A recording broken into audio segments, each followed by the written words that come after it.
Coucou! Aujourd'hui, avec Simone Business Club, on rencontre Anne, la fondatrice de la marque L'Enfantin.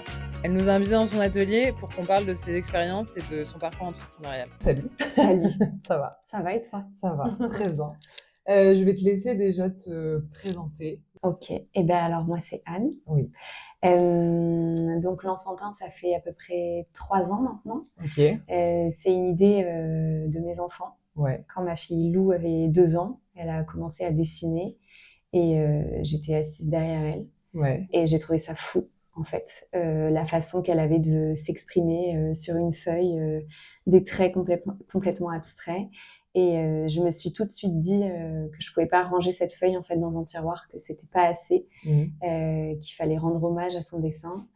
Et à l'époque, je bossais dans les ateliers des maisons de couture. Ok. J'étais patronnière manuelle. Donc tout de suite, l'idée en fait de rassembler cette passion qui était mon enfant et mon métier, de rassembler ces deux univers et de mettre les dessins sur des pièces à porter est venue et en fait ça m'a jamais quitté. Ok. Donc ça a pris de plus en plus de place dans ma tête jusqu'au jour où je me suis dit allez on y va, on va essayer de construire ça. Très bien. Donc, c'est une marque qui prend des dessins d'enfants C'est ça. pour les broder sur des produits. Exactement, des dessins ou des mots, Ok. parce qu'il y a aussi énormément d'émotions dans les premiers écrits, parce que du coup c'est une marque avec laquelle je grandis au fur et à mesure que mes enfants Ouais. traversent les classes, donc ils ont appris à lire, appris à écrire, et en fait c'est fascinant parce que au début, c'est vrai, c'était très dessin, premier bonhomme. Et puis après, il y a eu les premiers écrits, les premières phrases, les premières réflexions. Et en fait, on a envie de tout broder quoi, quand ça vient de ses enfants. C'est assez... Ouais, non, c'est riche. C'est très riche. Ok. Et du coup, tu as commencé toi en le brodant toi-même à la main ou... Alors moi, j'avais aucune notion de broderie. Ouais. Mais en fait, tout de suite, j'ai voulu m'orienter vers cette technique parce que c'est une technique noble et qui dure dans le temps, à l'inverse de l'impression. Donc, je voulais vraiment un truc qui reste, en fait, un peu comme le tatouage sur la peau. Ouais. Je voulais vraiment que ce soit des pièces qui puissent traverser le temps et rester intactes. Donc, ça a été vraiment déjà, la broderie, ça a été une évidence. Ok. Et donc, je me suis formée en autodidacte. Ouais. J'ai acheté une première machine avec un premier logiciel où j'ai mis un message sur la FFU. Oui, voilà. Et donc, il y a une dame qui a pris le temps de me répondre. J'ai échangé avec elle au téléphone pendant 2 heures. Trop bien. Et elle avait une boutique, elle, de machines à Nantes. Ok. Alors moi qui suis sur Paris, c'était pas du tout pratique. Mais en fait, comme elle a été hyper sympa, j'ai acheté ma première machine chez elle. Donc elle m'a livré, on a fait connaissance, elle m'a formée sur la machine. Et en fait, après, j'ai regardé plein de vidéos sur YouTube. Et un jour, il y avait Broderève, c'était elle qui faisait les vidéos YouTube. Ouais. Et un jour, je me suis dit, tiens, si j'essayais de rencontrer cette dame. Et en fait, j'ai réussi à la retrouver. Et donc, j'ai envoyé un message sur Facebook. Okay. Elle était retraitée. Et elle fait quoi Alors, elle était vraiment spécialiste dans la broderie. Elle en a fait son métier, etc. Elle s'appelle Carole. Et donc, je lui ai envoyé un message en disant « Bonjour, j'adore toutes vos vidéos, mais est-ce que vous pourriez m'aider? J'ai un projet en tête. » Parce que tout ça, c'était très secret, en fait. Enfin, j'avais beaucoup de mal à en parler. Et tu travaillais encore à côté? Et je travaillais encore à côté, ouais. Et elle a accepté qu'on s'appelle et d'échanger. Et la première fois que je l'ai eue au téléphone, ça m'a fait un espèce de choc parce que c'était la voix du tuto. Okay. C'était hyper bizarre. Mais donc voilà, on a eu plusieurs coups de fil où je lui envoyais mes fichiers de broderie avec les dessins et elle me corrigeait. Elle me disait « Bah non, tu vois, t'aurais pu faire ça comme ça. T'aurais gagné plus de temps si t'avais fait comme ça en premier, etc. » Ok, trop donc sympa. Ça, adorable. Enfin, franchement, trop gentil. Et elle m'avait dit aussi un truc, déjà, elle aimait beaucoup le projet. Et donc, je travaillais encore chez moi. Et il y avait mes enfants qui étaient encore plus petits à l'époque. Donc, ça criait ce jour-là, je me rappelle, dans la maison. Et donc, j'étais vraiment chut, chut. Et elle me disait, mais Anne, vous pouvez pas savoir à quel point c'est fantastique d'entendre les cris des enfants. Elle me dit, moi, aujourd'hui, ma maison, elle est vide. Et ces cris-là, ils me manquent. Et elle m'a foutu le bourdon en 2 minutes. Et après, j'ai arrêté de crier. C'est pas mal. Voilà. C'est bien, ça te fait thérapie familiale en Ouais, même temps. c'est ça, complètement. Ouais. Ok, du coup, c'était il y a 3 ans que tu as commencé. Ouais, c'est ça, parce que la société, je l'ai créée en janvier 2022. Je suis nulle en fait au niveau du temps, c'est catastrophique. Mais j'ai intégré l'incubateur Jean-Luc François en octobre 2021. Ok. Ouais, octobre 2021. Donc après, il y a eu tout ce travail de recherche aussi, et c'est là où l'incubateur m'a pas mal aidé. Est-ce que tu fais un statut auto-entrepreneur? Est-ce que tu fais une société? Tout ça, tout ça. Et donc, ça fait plus 4 ans, 4 ans que... Ouais, 4 ans, ouais. Ouais. Mais après, il y a eu la première année qui était complètement une année blanche. Ouais. Le temps de créer toute l'identité visuelle, où je me suis vraiment fait accompagner parce que je voulais que ce soit un truc quand même assez carré en fait. Enfin, je pense que quand on sait pas faire ou quand on sait pas très bien faire, c'est cool de pouvoir déléguer et de faire par des gens vraiment compétents. Donc il y a eu toute l'identité visuelle, il y a eu tout le travail de faire les patronages des suites, trouver les fournisseurs, tester les matières, tout ça, ça a été très très long. Ensuite, il y a eu la création du site internet. Donc là, le site, il a été créé en juin 2022. Ouais, c'est ça.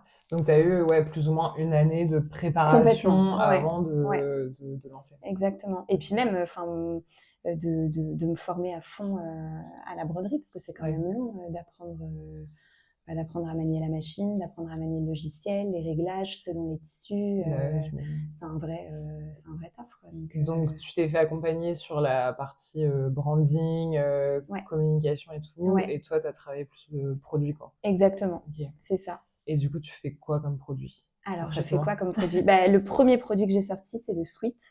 Alors, je sais pas si c'était à refaire, si je referais dans ce sens-là, mais moi, ça a tout de suite été le sweat parce que c'était la pièce un peu doudou, un peu cocoon, un peu mode aussi, parce que, enfin, moi, je m'habille beaucoup en jean basket et du coup, j'adore avoir le petit sweat avec le petit dessin. Non, mais avant ça, vraiment, c'est une pièce que j'adore, le sweat. Enfin, c'est très facile.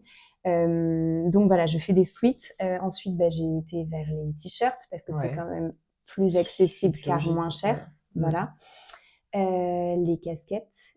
Et après, je suis sortie un peu du prêt-à parce que je trouve que c'est aussi un projet qui se prête beaucoup à la décoration.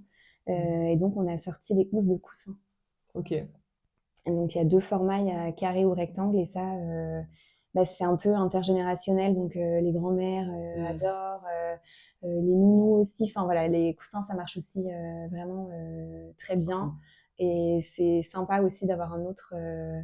parce que quand on a 15 suites dans son armoire, peut-être qu'on a envie de le faire sur autre chose. Et le coussin, c'est une bonne... Et du coup, tes sweats et tes t-shirts, tu les produis? Tout est fabriqué au Portugal. Donc, tu as eu tout un moment d'aller chercher des façonniers. Tu es allée au Portugal? Ouais, j'ai été au Portugal. J'ai eu une première très mauvaise expérience. D'accord. Heureusement, on n'a pas été jusqu'à la prod. Parce qu'en fait, les tissus rétrécissaient au lavage, mais ça pouvait perdre 4 cm de hauteur sur un t-shirt. Donc ça a été hyper compliqué parce qu'en plus, quand tu commences, t'es personne. Donc la question de la légitimité, elle est pas facile. Ouais, et puis déjà, trouver quelqu'un qui veut bien te prendre alors que t'es nouveau et que t'as pas forcément des grosses quantités. C'est ça, les minimums de commandes. Donc non, c'est compliqué. Et donc ça a été un peu traumatisant dès le départ.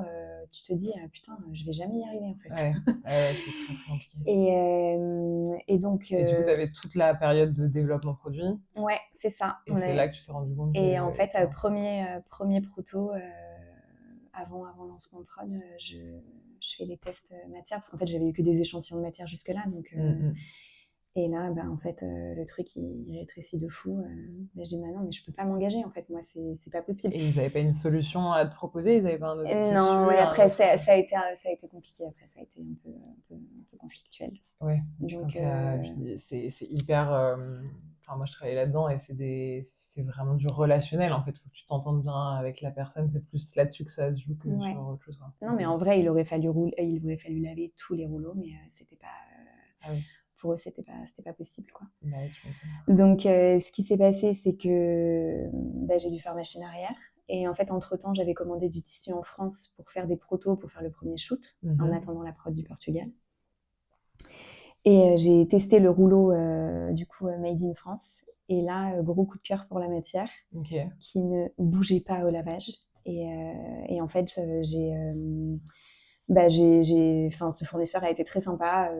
On a pu faire toute la première prod chez eux, avec leur tissu. Ils m'ont orienté vers un façonnier avec qui ils avaient l'habitude de travailler. Et donc, toute la première prod de Sweet, elle a été made in France. Donc, en plus, j'étais hyper fière de pouvoir le faire en France. Voilà, les Sweet étaient hyper quali. C'était trop chouette. Et après, il y a eu le Covid. Ouais. Et là, les prix, tout s'est enflammé. Et quand il a fallu refaire une deuxième prod, c'était pas possible. Non, c'était pas possible. Donc, la rebelote. Ouais, tu repars de zéro. Retrouver un fournisseur. Mais, et ça t'a fait perdre quelques mois l'histoire du Portugal? Non, parce que j'avais quand même anticipé. Alors non, la toute première prod, ça m'a pas fait perdre de temps parce qu'il y avait tout le shooting à organiser, le site à créer, etc. Donc ça m'a pas du tout impacté sur les ventes, etc. Parce que j'étais clairement pas prête. Et la deuxième prod non plus parce qu'il y avait encore un peu de stock. Donc le temps d'écouler, on sait bien. Franchement, ça a été. Il n'y a pas eu trop de. Là-dessus, ça a été cool. Parce que j'attends pas de faire des prods. Ouais. Tant qu'il y a non, plus, mais même sur ton shooting, ça aurait pu te ralentir ou quoi. Non, là, franchement, ça. Moi, ça m'est déjà arrivé d'aller chercher les pièces la veille du shooting et qu'en fait, les pièces, elles sont pas prêtes. Et du coup, t'es genre, bon, on va appeler tout le monde et on va décaler le shooting de 2 semaines. Et... Après, là où c'était plus facile, c'est que c'était tout le temps la même pièce et que moi, j'avais la main dessus. Tu vois, ça aurait été des vestailleurs, des chemisiers où t'as les boutonnières, tous les trucs hyper fastidieux à faire. Peut-être que je m'en serais pas sortie. Mais là, j'avais tous les patrons en interne, j'avais les machines. Donc, il y avait aussi cette possibilité de travailler la nuit. Et donc après le Covid, plus de production en France. Plus de production en France. On a vraiment essayé de retourner la situation dans tous les sens, en augmentant les quantités, en baissant légèrement la qualité des finitions. Mais franchement, c'était pas possible, c'était injouable. Donc j'ai retrouvé un fournisseur au Portugal. Et là, tu fais comment du coup pour trouver un fournisseur au Portugal? Au salon Who's Next. En fait, j'avais exposé à Who's Next avec Ulule. Et en fait, ils sont venus me voir à Ulule. Pas mal. Voilà, pas mal du tout. Et après, on est resté en contact, on a échangé pas mal de mails, etc. Et ça fait maintenant, je sais pas, 3 ans que je suis avec eux, je crois, un truc comme ça, 2 ans et demi, 3 ans. Ça se passe bien. Ça se passe hyper bien. Trop bien. Et donc, première chose, est-ce qu'on peut laver la matière c'est pas mal. pour que ça ne rétrécisse pas et voilà, et ça, c'est un truc, c'est acté, quoi. Que ce soit les t-shirts ou les sweats, tout est pré-lavé. Et après, moi, je reteste tout à chaque fois. Et là, c'est bon, ça ne bouge pas. Donc, eux, ils te font les produits et après, toi, ici, tu brodes. C'est ça. Les produits, ils arrivent tous vierges, mais ils arrivent déjà griffés. Donc, tu as la griffe, tu as l'étiquette de composition, tu as la petite gommette qui est brodée dans le dos, tu as les hand tags. Voilà, donc tu as déjà vraiment le produit. Il manque que la broderie. D'accord. Et donc, que tu fais dans ton atelier? Que je fais dans mon atelier. Donc, tu as tout le travail. Déjà, j'analyse toujours le dessin. J'essaye de me mettre dans la tête de l'enfant, de voir comment il a dessiné, par quel trait il a commencé. Ça, c'est hyper important pour les superpositions quand il y en a, notamment, ou les remplissages. Parce que c'est ça vraiment qui va déterminer ensuite les réglages du motif. Et c'est ça qui fera que ta broderie sera le plus proche possible du dessin initial. Donc, il y a tout ce travail d'analyse.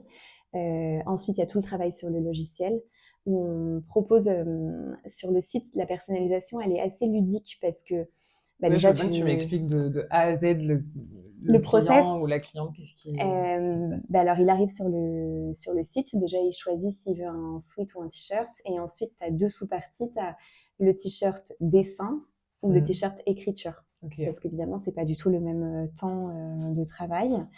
Donc, s'il part sur le sweat dessin, il peut choisir 2 formats de broderie. Donc, tu as soit la broderie sur le cœur, Ouais. soit la broderie comme je porte là, en grand sur la poitrine. Donc voilà, déjà, tu as ce choix-là. Ensuite, tu as le choix du fil, parce que je travaille avec 2 gammes de fils. Donc, il y a un fil mat et un fil paillettes. Ok. Voilà, donc c'est pas les mêmes machines, mais je te montrerai après si tu veux. Voilà, donc tu as le choix de la broderie, le choix du fil. Et ensuite, on me propose de personnaliser une petite étiquette collector. Parce qu'en fait, ça, tu peux mettre la date, le titre du dessin et le prénom de l'enfant.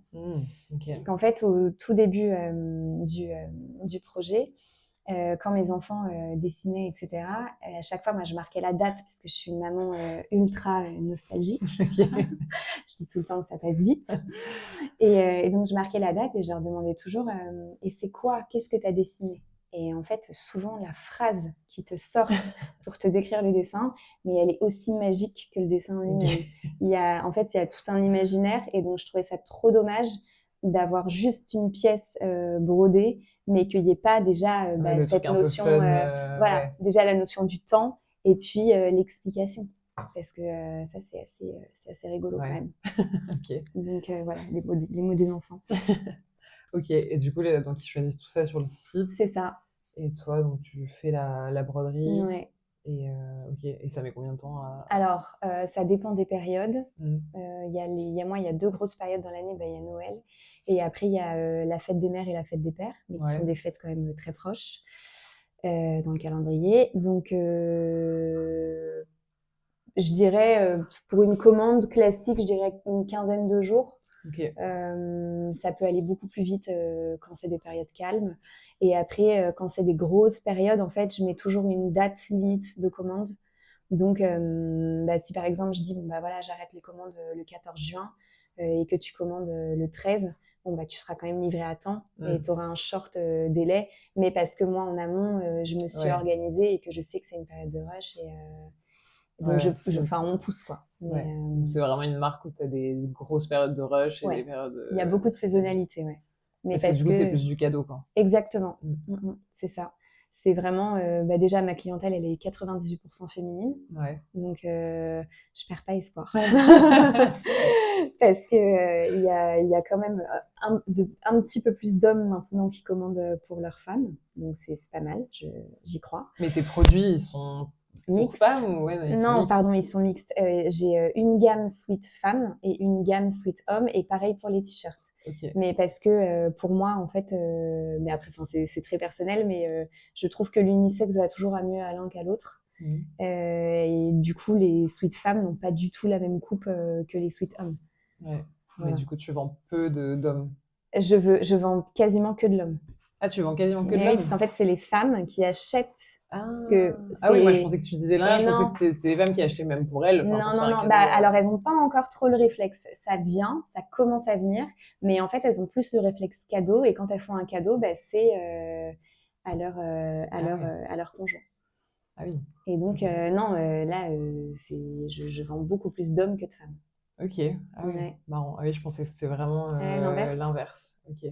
Non, mais j'en ai quelques-unes, des femmes qui viennent et qui commandent pour elles, mais c'est plus rare, quoi. Comme c'est saisonnier. Ce serait bien que les papas commencent à faire des cadeaux. C'est ça, exactement. Mais c'est ce que je me dis. C'est pas mal. Ah ouais, moi j'étais sûre que c'était l'inverse. Ok. Non, c'est vraiment les garçons, quoi. Mais c'est marrant d'ailleurs parce que il y a j'ai des copines parfois qui... Là, par exemple, une anecdote qui m'a vachement marquée, ma cousine était à la kermesse de ses enfants et elle a vu en fait la gommette rose. En fait, il y avait un papa qui avait le t-shirt, un t-shirt l'enfantin. Et donc, elle l'a pris en photo, elle m'a envoyé la gommette. C'est rigolo. Ça fait plaisir. Bah ouais, ça fait trop plaisir. Tu vois des gens que tu connais pas qui portent ce que tu fais, c'est cool. Ouais, c'est hyper... c'est fou. Mais moi, ça m'est jamais arrivé encore. Ok. Mais déjà, quand il y a des gens qui t'envoient des photos, tu te dis... Oui. Non, mais c'est trop bien. Mais j'ai hâte de ma réaction. Ou pas, d'ailleurs. Je sais pas. Alors, c'est cool quand même. Ok. Et du coup, tu faisais quoi avant de lancer ta marque? Alors moi, j'ai toujours été dans le milieu de la couture et de la mode. Ok. Enfin, ouais, j'ai fait un bac général, Oui. économique et social option maths, pour faire D'accord. plaisir à tout le monde. Ensuite, j'ai fait l'école Olivier de Serres. Ouais. Donc là, j'étais en design textile. Donc c'était très ennoblissement textile, maille, tissage. Voilà, on a appris à utiliser quelques logiciels. Mais je voulais vraiment poursuivre mes études pour apprendre à coudre et apprendre à savoir construire un vêtement. Pourquoi un vêtement est beau, pourquoi il fonctionne bien, enfin, c'est comment on réalise un vêtement. Et donc là, j'ai été à la chambre syndicale. Ok. Où j'y ai fait 2 ans en alternance. J'étais chez Paul & Joe en même temps. Ok. Non, mais ça m'a trop plu. Enfin, moi, j'ai toujours adoré ce milieu. Et donc, à l'issue de mon alternance, j'ai commencé à travailler en intérim. Donc, j'avais des missions de plus ou moins longue durée en tant que patronnière manuelle. Donc, je faisais les patrons des vêtements dans différentes maisons. Donc, maison de luxe. Maison de luxe, ouais. Ok. La première maison où j'ai été, c'est Lanvin. Ouais. Ensuite, j'ai fait Mugler, Chloé. J'ai été chez Vuitton VIP. Ok. Et voilà, Ok, à cool. peu près. T'as travaillé sur des beaux produits, quoi. Bah ouais, franchement, c'est magnifique, quoi. Et puis après, selon les expériences, tu vois des choses. Rien n'est impossible. Ouais. Dans le luxe, rien n'est impossible. Voilà. Avec des budgets, rien n'est impossible. Ouais, c'est ça. Non, mais les broderies plus belles les unes que les autres, du sur-mesure. Enfin, il y a des trucs hyper cool. Ouais, tu m'étonnes. Et du coup, t'as décidé de lâcher tout ça pour Ouais, entreprendre. bah il y a une des dernières expériences où un peu épuisante à la fin et en fait mon projet prenait de plus en plus de place dans ma tête et j'ai mis du coup cette annonce dans le groupe de la FFU en disant que je m'intéressais de très près à la broderie mais que j'étais complètement perdue, que vraiment je savais pas du tout vers qui aller. Donc j'ai acheté la première machine quand la nana m'a répondu. Ça c'était en août 2021. Septembre 2021, je vais au salon du Made in France. Oui. Un peu comme ça, en me disant, bon, bah, je vais essayer de voir un peu si on peut trouver des fournisseurs, du tissu, quelque chose. Et en fait, je croise un copain à moi avec qui j'avais fait une formation à l'AICP. Ok. Et il me dit, bah, Anne, qu'est-ce que tu fais là? Tu montes ta marque? Et je dis, bah, je sais pas, je crois, je sais pas trop ce que je fais, mais ouais, c'est un truc comme ça. Et il me dit, bah viens, je te présente, je suis dans un incubateur à Pantin, chez Jean-Luc François. Il est là, bah viens, je te présente. Parce que du coup, lui aussi, il développait une marque. Voilà, lui, il était incubé à ce moment-là et il développait sa marque. Mais sauf que moi, il me prend, il m'emmène, mais j'avais jamais parlé de mon projet à personne, si ce n'est à mon mari, à mon frère et à ma mère, quoi. Enfin, vraiment, c'était le truc. J'en parlais pas parce que vraiment, j'avais peur. Et là, il me présente et il me dit, bah voilà, c'est mon amie Anne, elle veut monter sa marque. Et il me dit, bah ok, c'est quoi votre concept, quoi, c'est quoi votre marque? Et là, je dis, bah je veux broder les dessins des enfants. Ah, c'est super. Bon, bah écoutez, la prochaine candidature, c'est dans 1 semaine, allez-y. Ah oui, donc Et ça s'est fait assez genre hyper naturellement, vite, quoi. Ouais. Ok. Mais je crois pas au hasard. Ouais, je suis assez d'accord. T'es d'accord? Ouais, donc c'est pas un truc genre t'as toujours voulu entreprendre et t'as réfléchi pendant des années à Alors, ça. bah en fait, je pense que au fond de moi, si, parce que Ouais. déjà depuis toute petite, je disais que je voulais monter ma marque, mais après, je voulais monter un truc qui ait du sens. Et donc, monter sa marque, oui, c'est hyper chouette, mais c'est un truc que j'ai complètement refoulé pendant toutes les années où j'ai bossé, juste parce que en fait, il n'y avait pas d'espace pour ça, il y avait pas de raison de le faire, quoi. Enfin, Ok. mais je crois que quand même, au fond de moi, j'ai toujours eu cette envie. En fait, ce qui est génial, c'est que t'as pas une journée qui se ressemble. Enfin, je me lève, ça a du sens. Je me couche, ça a du sens. Enfin, en plus, tout est, en fait, tout a été écrit par mes enfants. Donc, enfin, c'est.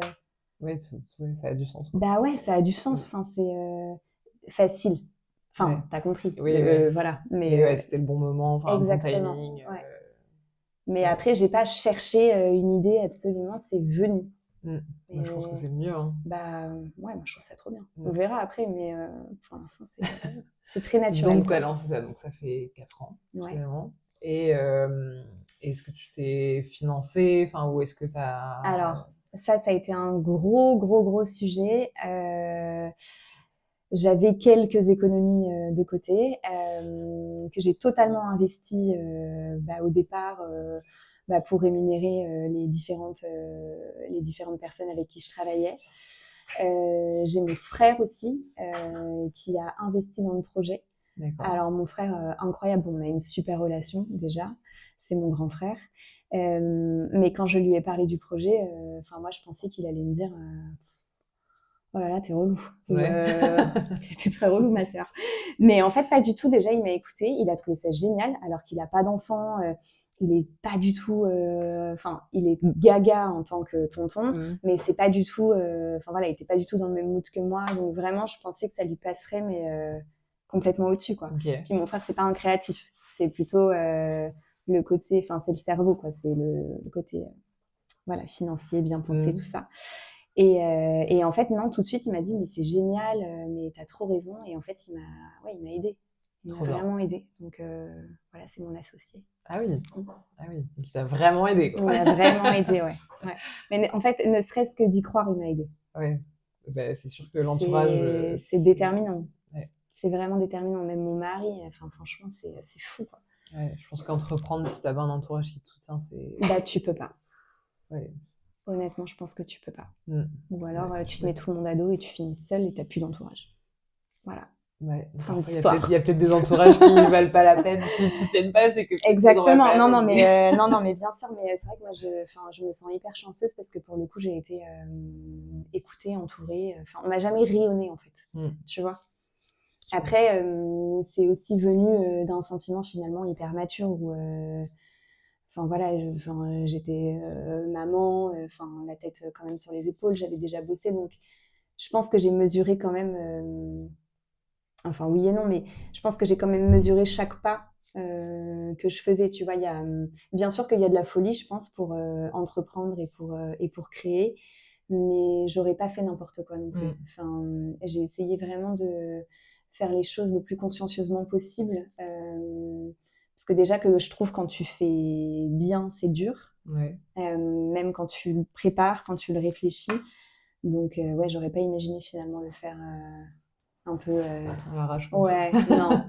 Non, ça aurait trop impliqué de monde. Ouais, je comprends. Je pense que c'est différent. De toute façon, je pense que pour être entrepreneuse, il faut être quand même un peu cadré et pas avoir trop peur, mais être un peu organisé. Quoi. Ouais.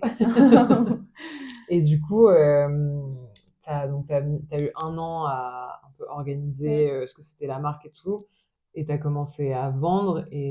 Alors, c'est là où c'est waouh.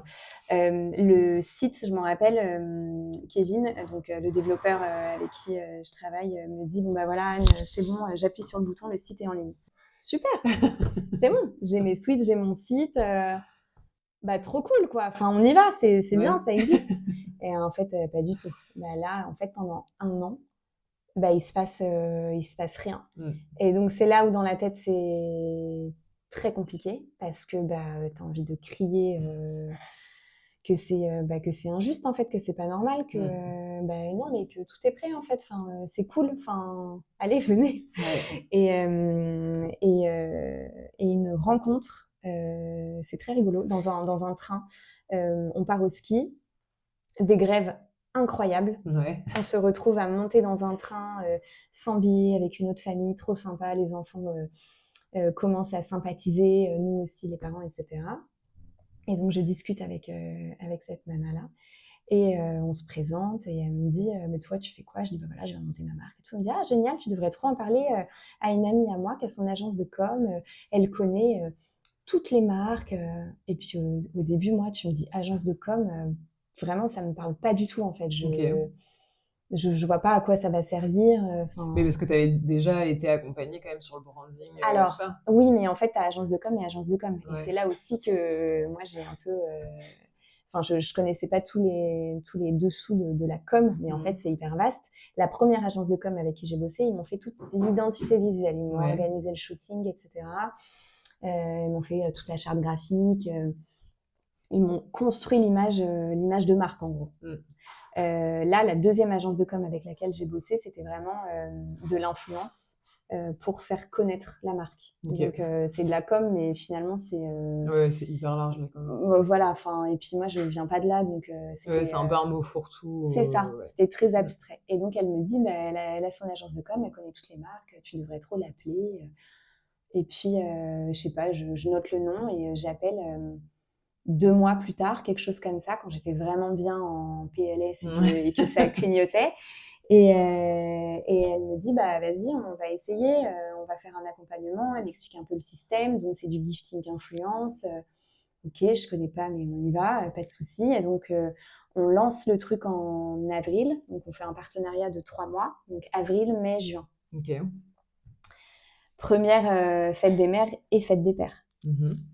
Et donc là, ça fait un petit peu effet boule de neige où on gift des influences, elles reçoivent, elles publient, ça génère des abonnés. Enfin voilà, je t'apprends pas le truc, tu sais comment ça fonctionne. Et là, je gift une influenceuse que j'aime beaucoup, avec qui j'ai retravaillé depuis.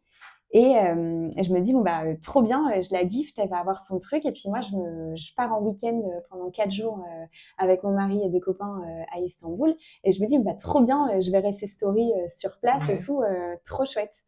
Mais en fait, moi, j'avais pas anticipé l'influence, que quand ça marche, ça marche vraiment. Ça marche vraiment. Et donc, je me rappelle, on est à Istanbul, on est sur le bateau et tout, trop bien. Et puis là, j'entends, tu sais, le petit gling-gling du Shopify. Je l'entendais pas beaucoup quand même. Et là, j'entends gling-gling, gling-gling. Et en fait, toute la soirée. Waouh. Et là, je dis, mais qu'est-ce qui se passe en fait, Et je rentrais le dimanche soir et la fête des pères, c'était genre 10 jours après. Donc, si tu veux, j'avais vraiment un espace-temps ultra réduit, des stocks, pareil, pas énormément de stocks, une machine à broder, la première que j'ai eue avec une aiguille. Ah oui. Donc, c'est-à-dire que si tu as un dessin de 15 couleurs, tu changes 15 fois le fil. Oh, wow. Ce genre de machine. Mais c'est ma machine chérie, hein, c'est la première que j'ai eue. Et donc voilà. Et donc là, toute la soirée, et en fait, je finis la soirée en bad total. En mode, je pleure. Et donc là, c'est fou parce que c'est ce que tu as toujours voulu. Mais là, c'est là, mais en fait, et je me rappelle, Marie de mon agence de com, elle me dit, mais tu ne peux pas rentrer plus tôt. Et je dis, mais non, je peux pas rentrer plus tôt. Bref. Et donc le lendemain matin, je commence à mettre des grosses barres d'annonces sur le site en disant arrêtez, stop,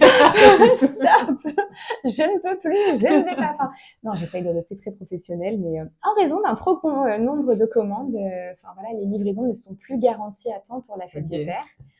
Et là, je rentre et donc j'ai une montagne de commandes, donc génial, mais ultra stressant. Et là, je fais genre une big crise d'angoisse en mode je ne vais pas y arriver.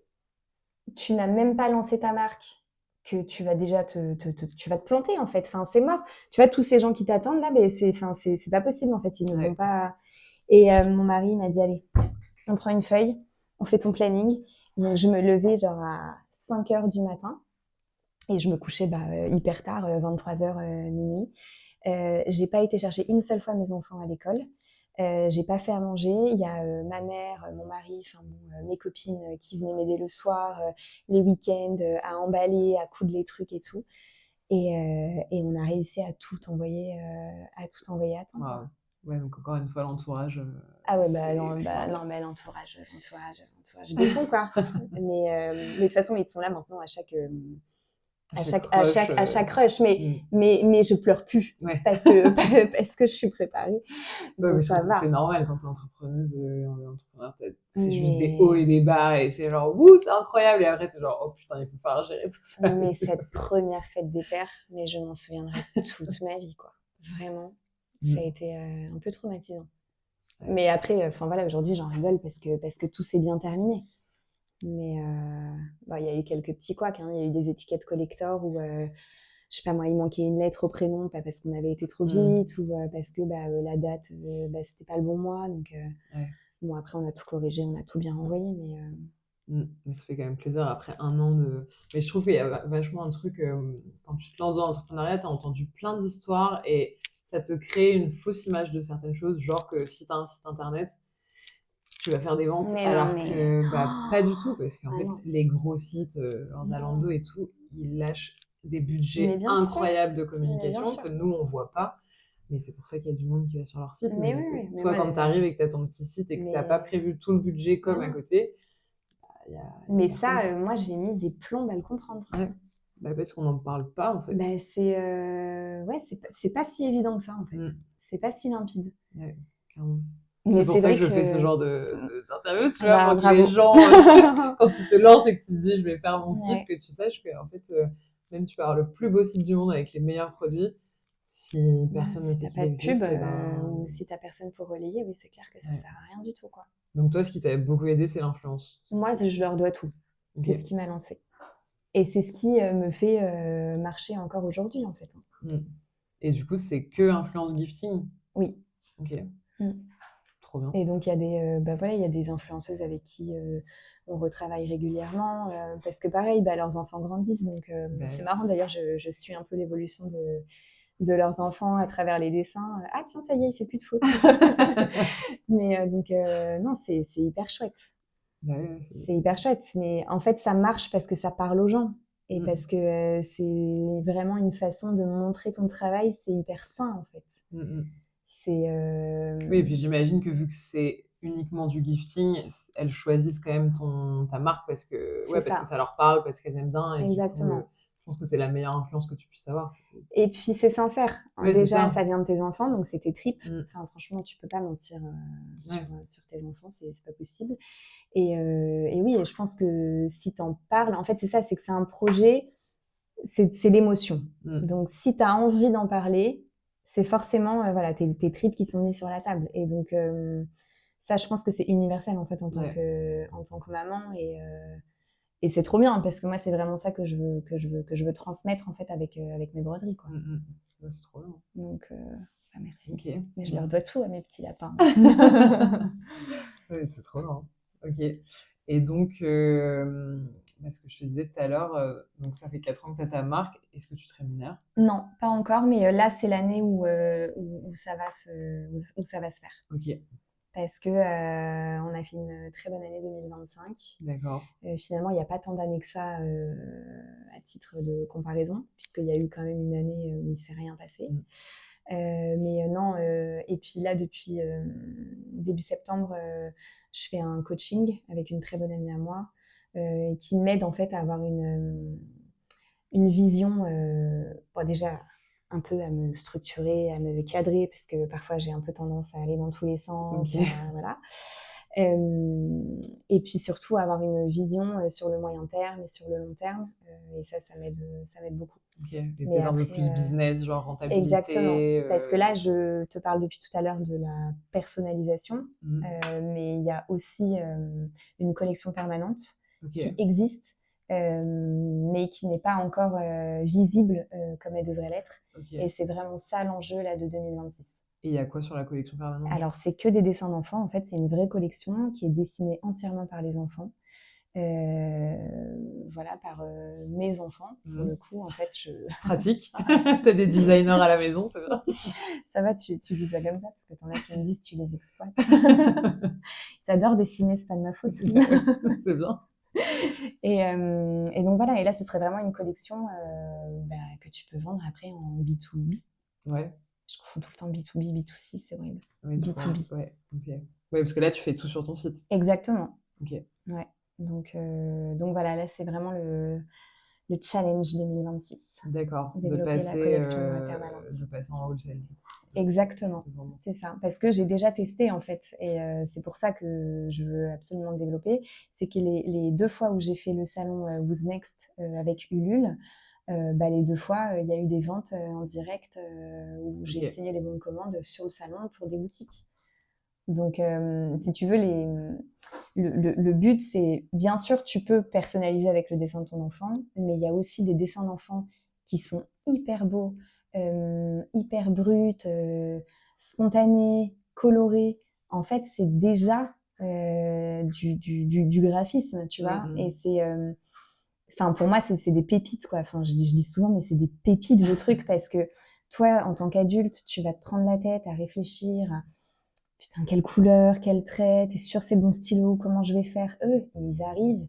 Et en fait, il y a un naturel, mais qui est inimitable. Ouais, c'est clair. Et du coup, ça rend des trucs vraiment beaux. Et donc, bien sûr, c'est pas toujours ton enfant qui l'a fait, mais c'est pas les mêmes prix non plus Oui. quand c'est en personnalisé et quand c'est en collection permanente. Et juste, voilà, il y a des dessins que tu peux très bien porter. Enfin, moi, mon frère, alors bon, ok, c'est pas le plus objectif, mais il aime quand même se saper, etc. Il a plein de t-shirts de la collection permanente. Et il les met pour sortir. Donc, c'est cool, tu vois. Ça c'est peut un attirer bon, les fashions. Ouais, les gros fashionistas. Non, mais j'avais fait un pop-up une fois où je vendais Ouais, j'allais te demander, du coup, est-ce que tu as fait des pop-up? J'en ai fait, j'en ai fait plusieurs. Et donc, il y en avait un, c'était le Dada Market. Et je me rappelle, je vois une nana déambuler dans la salle et je dis putain, elle est trop stylée, elle. Elle était sapée de ouf et tout, tu sais, la petite veste franquichette, tout ça. Et elle arrive sur mon stand et j'avais un cœur rouge à paillettes sur t-shirt blanc avec le contour rose fluo.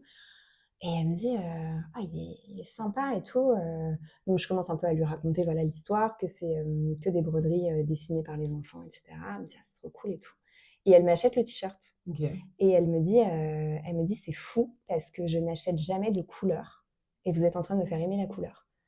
Ah, mais elle m'a fait mon week-end. Bah ouais, tu m'étonnes. C'était genre un des plus beaux compliments que tu puisses me faire. Mais parce que justement, on sortait un peu du cadre finalement dans lequel je suis à l'aise. Tu vois, maman, émotion. Là, on était sur un autre sujet et hyper agréable. Ouais, mais c'est surtout bien parce que tu peux voir que tu peux avoir une clientèle Bah ouais, encore plus large, quoi. franchement, je pense. Je pense qu'il y a vraiment plein de trucs à faire, plein de trucs à développer. En fait, il y a ce côté spontané, moi, que j'adore, quoi. Ça triche pas. Ouais, c'est sûr. C'est hyper sincère. Et les pop-up, du coup, tu vendais que la collection permanente ou tu brodais Ouais, alors, je vendais que la collection permanente. Donc, j'avais développé des petites pochettes, des petits trucs. Puis, c'était aussi un moyen de faire connaître la marque. Donc, j'avais aussi les flyers avec le site internet. Ouais. Mais oui, ce que je vendais sur place, c'était de la collection permanente. Il n'y a que là pour le festival Bliss que j'ai fait au mois d'octobre, où je suis venue avec ma machine. Et là, on proposait de la personnalisation sur place. Parce que j'ai sorti des nouveaux produits là, depuis la rentrée pour justement étendre un petit peu dans le but de réduire la saisonnalité, en fait. Pour pas fonctionner, si tu veux, que à la fête des mères ou à la fête des pères et à Noël. Je me suis un peu penchée sur l'univers du bébé. Donc, on a sorti les coffrets naissance où tu peux broder les empreintes des mains ou des pieds à taille réelle de ton enfant. Voilà, comme ça, tu as ton petit sweat avec la petite empreinte. Et quand tu reprends le travail et que tu dois laisser ton enfant à la crèche ou chez la nounou, c'est un peu le sweat doudou, quoi. Enfin, il y a toujours ce côté où ton enfant est... Enfin, moi, c'est un truc que j'aurais trop aimé avoir quand j'ai repris le boulot, par exemple. Voilà, et les bavoirs aussi. Et donc, quand j'ai fait Bliss, on avait ramené donc, tous les nouveaux bavoirs et on avait imprimé des petites cartes A6 avec un carré à l'intérieur de 5 cm où les gens pouvaient dessiner, écrire ce qu'ils voulaient et on leur brodait leur personnalisation sur place. Trop bien. Donc, tu avais, je sais pas moi, le petit bavard que tu vas offrir à ta meilleure amie ou à ta sœur. C'est cool comme et cadeau. tu pouvais marquer ce que tu voulais et c'était vraiment de ta main en fait. Donc ça a bien plu. Ouais, j'imagine. Et c'est un truc que je veux trop refaire. Voilà. Ouais, c'est vrai que même ça, c'est les bavoirs, Mais c'est trop chouette. les trucs pour enfants et tout. Et puis franchement, quand ils sont petits, ils mangent combien de fois par jour les enfants? Ils sont souvent bavards quand même. C'est clair. Donc bon, si tu peux en avoir un dans le lot qui est un peu sympa, on dit pas non. Carrément. Ok, trop bien. Et une question que j'aime bien poser, c'est si tu devais te voir toi il y a 4 ans, tu te donnerais quoi comme conseil? S'il y a un truc que tu aurais aimé savoir à cette époque-là. De pas stresser. Ok. que genre tout va bien aller. Ouais, que tout va bien aller. Je sais pas si j'y aurais cru, mais en tout cas, de moins se ronger les sangs, quoi. Ok. Ouais, ça c'est un truc. Mais est-ce que c'est possible?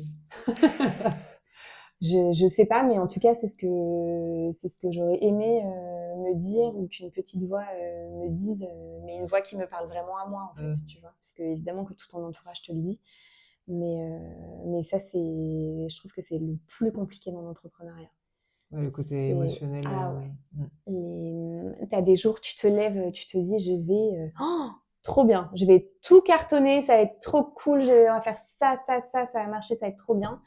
Et il y a des matins, c'est dur de se lever, et tu te dis, mais en fait, pourquoi je fais ça? Ouais. Et ce contraste, il prévient pas, hein. Enfin, tu peux pas l'anticiper, et ça, c'est hyper dur. Ouais, je suis assez d'accord. Je pense que c'est le truc le plus compliqué dans l'entrepreneuriat. Vraiment. Donc, après, c'est à refaire, je le referai. Mais bon, et puis en plus, c'est pas parce que j'en suis plus au début qu'il y a plus ces phases-là. C'est juste qu'aujourd'hui, c'est peut-être un petit peu plus facile de relativiser parce que tu as des moyens de comparaison, tu as des chiffres, enfin voilà, tu as d'autres choses qui parlent. Mais, oui, alors qu'au début, tout est sur tes épaules et dans ta tête au final. C'est ça. Et tant que c'est pas réel sûr. et qu'il y a des gens qui. Et puis même tu sais, le regard des autres, ou ouais, qu'est-ce qu'elle fait déjà, Anne? Ouais, qu'est-ce qu'elle fait déjà?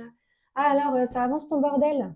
Ouais. Alors non, Ton ce n'est petit pas projet. ce n'est pas un bordel. Ouais. Enfin, tu vois, ça aussi, Carrément. c'est dur aussi de voir un peu comment. Bon, après, on s'en fout, mais quand même, ça compte vachement parce que je trouve que tu es tellement fragile au début. Ben oui. Qu'il y a tout qui peut très vite te déstabiliser. Enfin, en tout cas, moi, je prends tout à cœur. Donc, non, mais en même temps, c'est normal qu'on prenne tout à cœur parce que c'est ta vie, c'est ton bébé, c'est ton entreprise et tu passes ton temps, tu passes toutes tes économies, tu passes toute ton énergie. Donc, forcément, tu en rêves la nuit. Ouais, c'est vrai que ça prend à cœur. Et c'est pour ça que j'organise avec Simone une fois par mois, je fais des cafés entre entrepreneuses mode et c'est juste pour respirer. Tu vois, avoir un moment où tu parles avec des gens qui vivent les mêmes choses que toi et où juste tu peux juste respirer et prendre un petit break dans ton mois où c'est intense, quoi. Mais c'est essentiel et tu as trop raison de faire ça et merci de le faire parce que on a tendance à oublier ce qu'on vit plus parce que là, j'ai la chance d'avoir une stagiaire formidable depuis septembre. Mais c'est la première fois que j'ai une stagiaire avec moi de 6 mois. J'avais eu une autre stagiaire pendant 2 mois, là, à la fête des pères, à la fête des mères. Mais c'est très compliqué, ça aussi, la solitude. Bah oui. Parce que les décisions, les trucs trop cool, bah, tu les vis tout seul. Les trucs trop chiants, bah, tu les vis tout seul. Bien sûr, il y a tes amis, il y a ton mari le soir, etc. Mais la journée, elle est longue, hein, parfois. Hein. Ouais, et puis même les gens extérieurs, même s'ils sont là, ils sont bienveillants, ils sont pas dans le truc avec toi. Et puis il y a personne. C'est pas comme dans un job où t'as ton boss qui te dit là, c'est bien, t'as fait ça, c'est bien ce que t'as fait. Là, t'es tout seul et tu te dis ouais, c'est bien. Mais c'est difficile. Non, ça c'est compliqué. Ouais. Parler au mur, au bout d'un moment, t'en peux plus, quoi. Ouais. Donc ouais, ça c'est dur aussi. Voilà, j'avais oublié. Peut-être un conseil de parler plus à des gens. Bah oui, moi c'est vrai que tu vois, je me suis pas assez. En fait, il y a eu l'incubateur où je me suis sentie vachement soutenue, écoutée. On a appris plein de trucs. Il y a eu des intervenants. Enfin, c'était vraiment très riche. Quand tu quittes l'incubateur, t'es content aussi un peu de te mettre dans ta bulle, dans ta bulle créative, etc. Tu te dis non mais c'est trop bien, là j'ai le temps, je peux faire ci, je peux faire ça. Mais en fait, c'est très vite chronophage. Et c'est très vite où tu oublies que en fait, tu as besoin de t'entourer et de parler. Et en fait, quand ça te tombe dessus, je trouve que c'est assez violent, quoi. Ouais.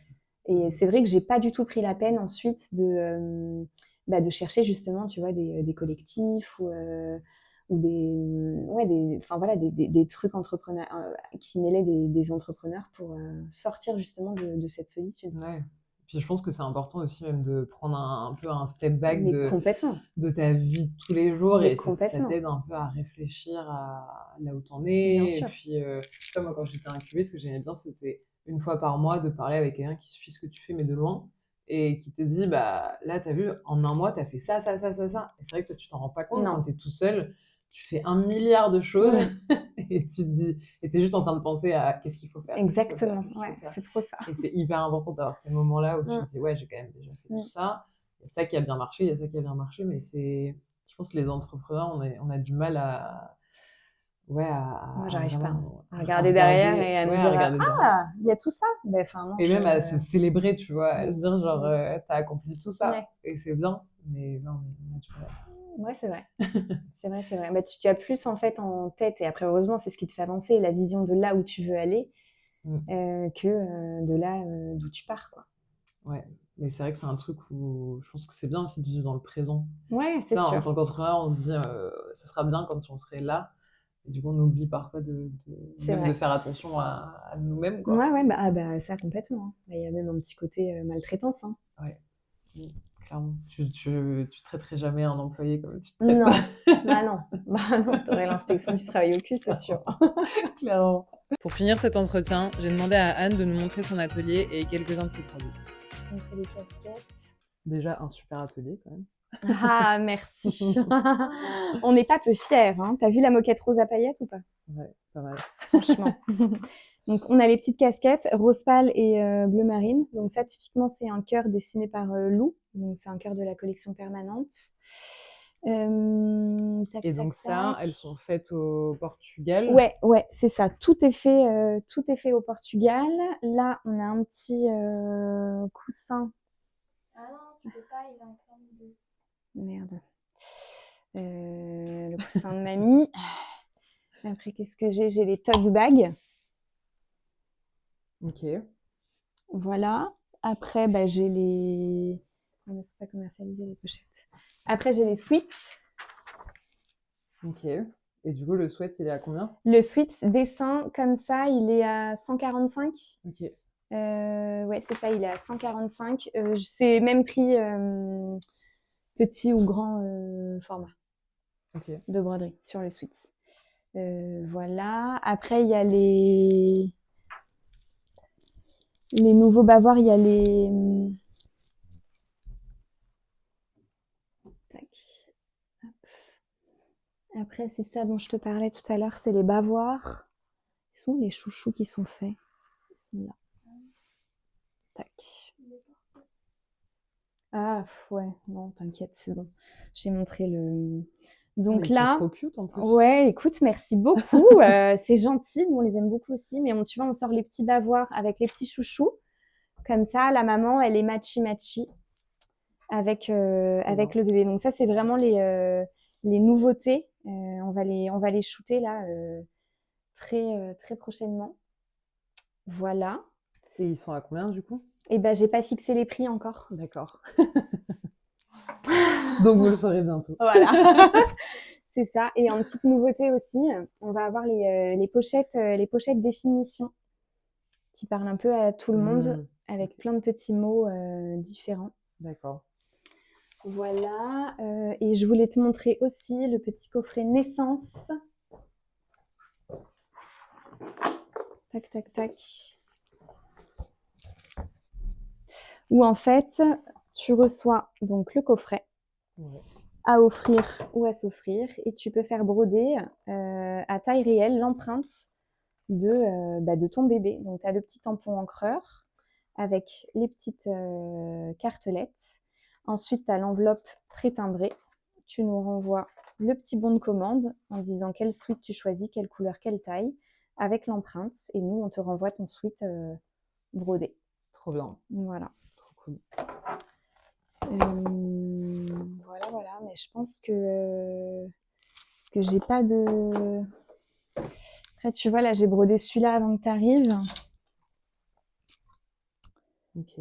Voilà, ça, c'est un t-shirt femme. Donc ça, c'est une femme qui s'est fait plaisir et ça fait plaisir. Elle a bien raison.